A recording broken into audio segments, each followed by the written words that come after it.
ಸಮಸ್ತ ವೀಕ್ಷಕರಿಗೂ ನಮಸ್ಕಾರಗಳು. ನಾನು ಈಗಾಗಲೇ ಒಂದು ವಶೀಕರಣದ ವಿಧಾನವನ್ನು ನಿಮಗೆ ಈ ಮುಂಚೆಯೇ ತಿಳಿಸಿಕೊಟ್ಟಿದ್ದೇನೆ. ಇನ್ನು ಒಂದು ಸುಲಭವಾದ ವಿಧಾನವನ್ನು ನಾನು ನಿಮಗೆ ಇವತ್ತಿನ ವಿಡಿಯೋದಲ್ಲಿ ತಿಳಿಸಿಕೊಡುತ್ತೇನೆ. ವಶೀಕರಣ ಅಂದರೆ ಅದು ನಕ್ಷತ್ರ ಪೂಜೆ ಅನ್ನೋದು ಅಲ್ಲ. ನಾವು ಈ ತಂತ್ರವನ್ನು ಒಳ್ಳೆಯದಕ್ಕೆ ಮತ್ತು ಒಳ್ಳೆಯ ಉದ್ದೇಶಕ್ಕೆ ಮಾತ್ರ ಉಪಯೋಗಿಸಿ, ಮುಖ್ಯವಾಗಿ ಈ ತಂತ್ರವನ್ನು ಗಂಡ ಹೆಂಡತಿಯರಿಗೆ, ಪರಸ್ಪರ ಹೊಂದಾಣಿಕೆ ಇಲ್ಲದವರು ಮತ್ತು ಪ್ರೀತಿಸುವವರು ಈ ಬಂಧನವನ್ನು ಬಲಿಷ್ಠವಾಗಿಸಲು ತುಂಬ ಉಪಯೋಗಕ್ಕೆ ಬರುತ್ತೆ.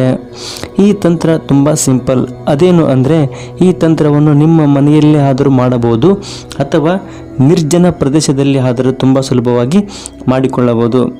ಈ ತಂತ್ರವನ್ನು ಒಳ್ಳೆಯ ಕೆಲಸಕ್ಕೆ ಉಪಯೋಗಿಸಿ.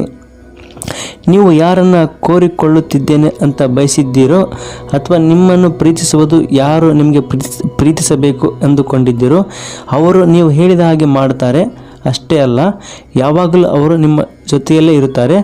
ನಿಮಗೆ ಈ ತಂತ್ರದ ಮೇಲೆ ನಂಬಿಕೆ ಇದ್ದರೆ ಮಾತ್ರ ಇದನ್ನು ಪರಿಗಣಿಸಿ, ಇಲ್ಲ ಅಂದರೆ ಲೈಟಾಗಿ ತಗೊಳ್ಳಿ. ಅದನ್ನು ಯಾವ ರೀತಿ ಮಾಡೋದು ಅಂತ ನಾನು ನಿಮಗೆ ಇವತ್ತಿನ ವಿಡಿಯೋದಲ್ಲಿ ಸಂಪೂರ್ಣವಾಗಿ ಹೇಳಿಕೊಡ್ತೇನೆ. ವಶೀಕರಣ ತಂತ್ರ ವಿಧಾನದಲ್ಲಿ ವಿಧ ವಿಧವಾದ ವಸ್ತುಗಳನ್ನು ಉಪಯೋಗಿಸುತ್ತಾರೆ. ಇದಕ್ಕೆ ಬೇಕಾಗಿರುವುದು ಬರೀ ಕರಿಮೆಣಸು ಮಾತ್ರ. ಹೌದು, ಮೊದಲಿಗೆ ನೀವು 5 ಕರಿಮೆಣಸನ್ನು ತೆಗೆದುಕೊಂಡು ಈ ತಂತ್ರವನ್ನು ಮಾಡಬೇಕಾಗುತ್ತೆ.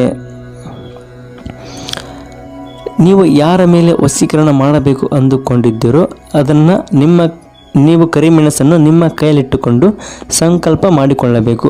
ಅವರು ನಿಮ್ಮ ಜೀವನದಲ್ಲಿ ಇರಬೇಕು ಅಂತ ಅವರ ಹೆಸರನ್ನು ಅಥವಾ ಅವಳ ಹೆಸರನ್ನು ನೀವು ಹೇಳಿಕೊಳ್ಳಬೇಕು. ಕರಿಮೆಣಸನ್ನು ನಿಮ್ಮ ತಲೆಯ ಸುತ್ತ 21 ಬಾರಿ ಸುತ್ತಬೇಕು. ಇದನ್ನು ನೀವು ಮನೆಯಲ್ಲೇ ಮಾಡಬಹುದು, ಆದರೆ ಇದನ್ನು ಮಾಡುವಾಗ ನಿಮ್ಮನ್ನು ಯಾರೂ ನೋಡಬಾರದು ಮತ್ತು ನಾನು ಈ ರೀತಿಯಾಗಿ ಮಾಡುತ್ತಿದ್ದೇನೆ ಎಂದು ಯಾರಿಗೂ ಸಹ ಹೇಳಬಾರದು.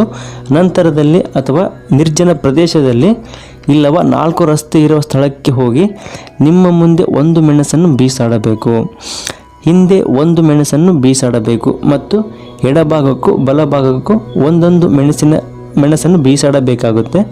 ಬೀಸಾಡಿದ ಮೆಣಸನ್ನು ಮತ್ತೆ ನೋಡಬಾರದು. ಕೊನೆಯ 1 ಮೆಣಸನ್ನು ಮೇಲಕ್ಕೆ ಅಂದರೆ ಆಕಾಶಕ್ಕೆ ಬೀಸಾಡಬೇಕು. ಆಕಾಶಕ್ಕೆ ಬೀಸಾಡುವಾಗ ತಲೆ ಮೇಲೆತ್ತಿ ನೋಡಬಾರದು. ಈ ರೀತಿ ಮಾಡಿ ನೀವು ಯಾರಿಗೆ ವಶೀಕರಣ ಮಾಡುತ್ತಿದ್ದೀರೋ ಅವರ ಹೆಸರನ್ನು 108 ಬಾರಿ ಹೇಳಿದ್ದರೆ ಸಾಕು. ಈ ರೀತಿ ಮಾಡುವುದರಿಂದ ನೀವು ಇಷ್ಟಪಡುವವರು ನಿಮಗೆ ಸಿಗ್ತಾರೆ. ಇನ್ನು ಕೆಲವೊಂದು ವಶೀಕರಣ ವಿಧಾನವನ್ನು ಮುಂದಿನ ವಿಡಿಯೋದಲ್ಲಿ ತಿಳಿಸಿಕೊಡ್ತೇನೆ. ನಿಮಗೆ ಈ ವಿಡಿಯೋ ಇಷ್ಟವಾಗಿದ್ದರೆ ದಯವಿಟ್ಟು ಈ ವಿಡಿಯೋಗೊಂದು ಲೈಕನ್ನು ಮಾಡಿ. ಹಾಗೆ ಇನ್ನೂ ಹೆಚ್ಚಿನ ವಿಡಿಯೋಗಳಿಗಾಗಿ ನಮ್ಮ ಚಾನಲ್ಗೆ ತಪ್ಪದೆ ಸಬ್ಸ್ಕ್ರೈಬ್ ಆಗಿ. ನಿಮಗೆ ಏನಾದರೂ ಈ ವಿಧಾನವನ್ನು ಮಾಡುವುದಕ್ಕಷ್ಟೇ ಎನಿಸಿದರೆ ನಾನು ಈ ವಿಡಿಯೋದಲ್ಲಿ ತೋರಿಸಿದ ಗುರೂಜಿಯವರ ಫೋನ್ಗೆ ಕಾಲ್ ಮಾಡಿ ಅವರು ನಿಮಗೆ ಎಲ್ಲ ಸಮಸ್ಯೆಗೂ ಪರಿಹಾರವನ್ನು ತಿಳಿಸಿಕೊಡ್ತಾರೆ. ಧನ್ಯವಾದಗಳು.